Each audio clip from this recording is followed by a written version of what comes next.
você ouve Eldorado Debate.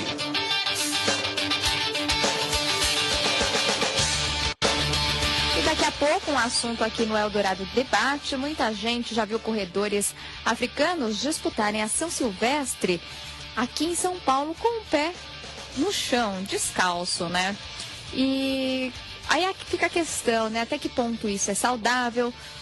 A questão também de dicas para escolher o tênis, para andar descalço, quais as recomendações e também a importância, né, de antes de iniciar a prática de exercícios físicos, é sempre importante procurar um médico para avaliar a situação, né, como que a pessoa está para então fazer as atividades. E este será um dos assuntos, né, daqui a pouquinho aqui no Eldorado Debate.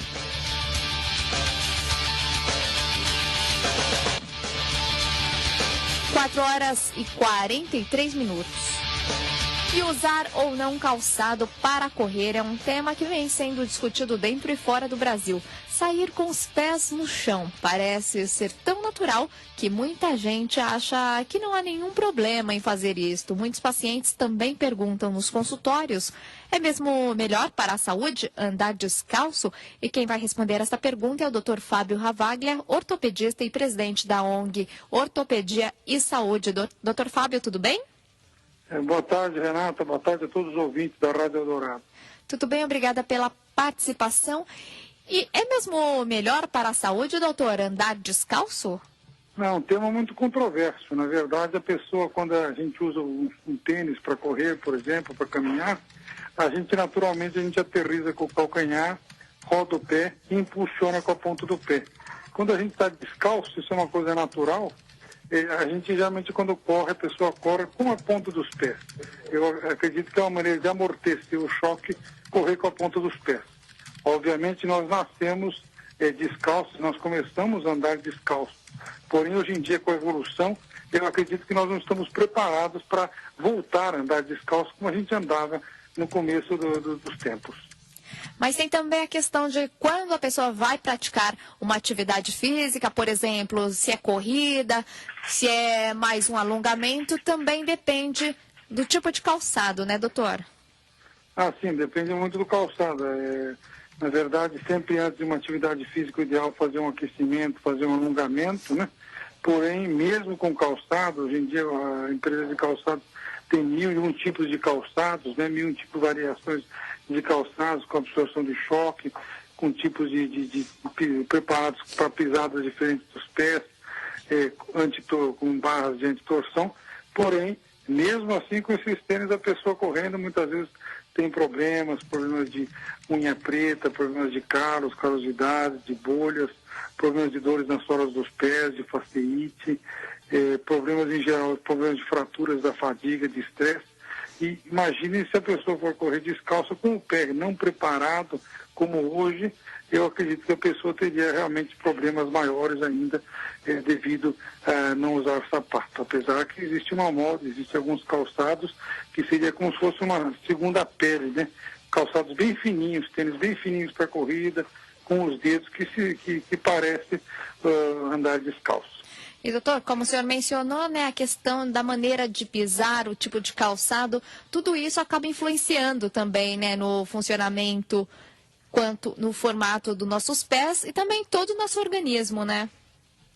É verdade, claro, o jeito de pisar, o jeito de pisar, o tipo de pisar, o tipo de tênis realmente é próprio de cada indivíduo, né? É próprio de cada indivíduo com certeza, né?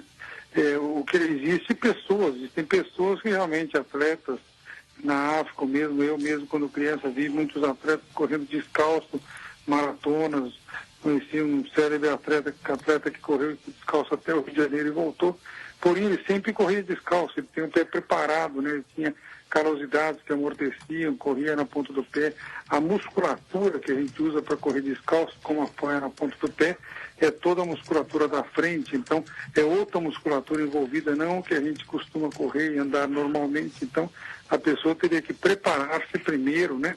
Primeiro desenvolver toda aquela musculatura para depois começar a praticar uma atividade descalço.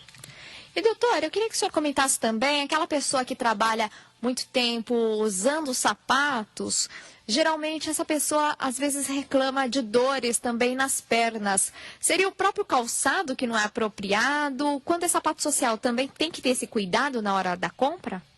Essa é uma pergunta muito interessante, Renato. Na verdade, existe parte dos problemas devido ao calçado. O calçado não ser adequado, ser um calçado apertado, ou não ser um calçado que não tem amortecimento, calçado que não tem um pouco de altura para o calcanhar. Outra parte é também a pessoa mais sedentária, ela tem problemas de retorno, ela mais porque fica muito de pé, tem uma propensão a ter varizes, ter outros problemas de circulação, às vezes é associada a pessoa fumante ou pessoa que já tem um pouco de colesterol aumentado também, pode ter um ponto de má circulação nas pernas. Então existem vários fatores que podem explicar, o mesmo diabético, vários fatores como neuropatia diabética e outras neuropatias que podem explicar essa dor nas pernas. Tem que avaliar a pessoa como um todo, né? Parte pode ser do calçado, parte pode ser algum probleminha que a pessoa tenha, né? Algum probleminha que a pessoa tenha físico mesmo que causa essa dor nas pernas, dor nos pés. E doutor, quando a gente fala em andar descalço, por outro lado, o senhor mencionou toda a polêmica, a questão de correr descalço. Mas e quando a gente fala no andar descalço para funcionar como uma terapia? Tem um recurso da medicina para estimular naturalmente esses pontos, né, segundo os praticantes, pontos que estão interligados à coluna vertebral, à cabeça, membros superiores? Existe a reflexologia, a ciência que estuda realmente que na sola do pé existem várias terminações de nervos, né, muita sensibilidade, por isso que a gente tem aquela cócega e acredita-se, né, na medicina oriental que cada parte do corpo tem uma associação num ponto na sola dos pés. Então a pessoa anda descalço no carpete, anda descalço num tecido mais frio, anda descalço num tecido mais plano, com a madeira. Isso pode estimular de maneira diferentemente os pés e a pessoa pode ter um benefício, pode se sentir bem. Eu acredito realmente andar descalço em casa, andar descalço quando a pessoa está relaxando, quando está em casa, mesmo as crianças andar descalço na areia, em terrenos diferentes, estimula a formação do arco do pé, estimula outras musculaturas a desenvolver, principalmente na criança que só usa o sapato mais duro, então não estimula outras musculaturas. Existe até esse calçado hoje em dia que é um calçado redondo, mais fisiológico, que é justamente para estimular outras musculaturas.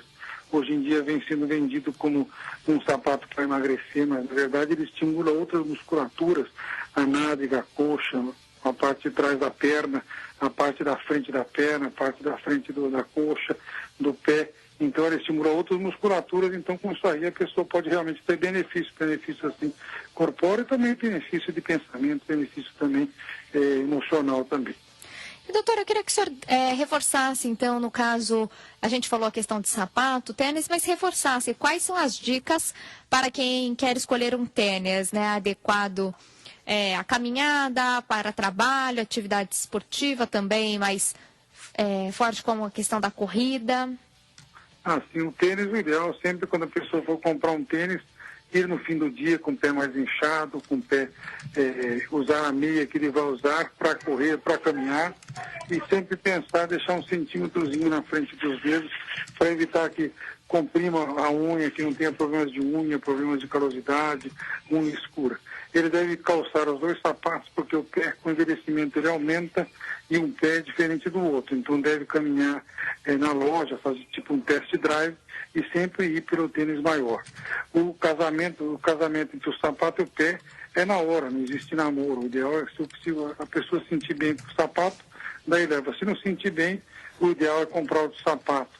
Falar que coloca um spray, que vai alaciar, não vai nisso porque muitas vezes isso não acontece e a pessoa perde aquele tênis.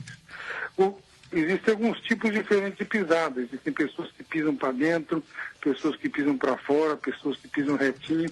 E existe hoje em dia tênis no mercado que neutraliza ou que veste essa parte do corpo.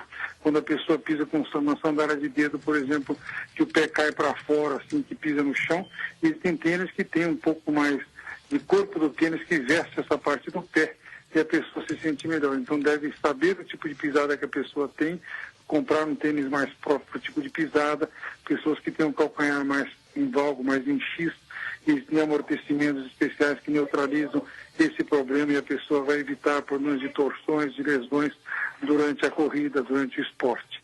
E também no caso de um sapato para o dia a dia, o sapato para o trabalho do dia a dia do homem, o ideal é um sapato totalmente com amortecimento, de ponta a ponta, com bico redondo, com bico quadrado, não com bico fino.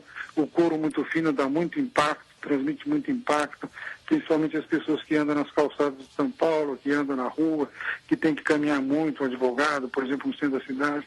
Aquilo traz muito impacto, pode levar dores nos pés, dores em algumas partes dos pés. Então, o ideal é um tênis, um sapato com no máximo 3 centímetros, totalmente amortecido.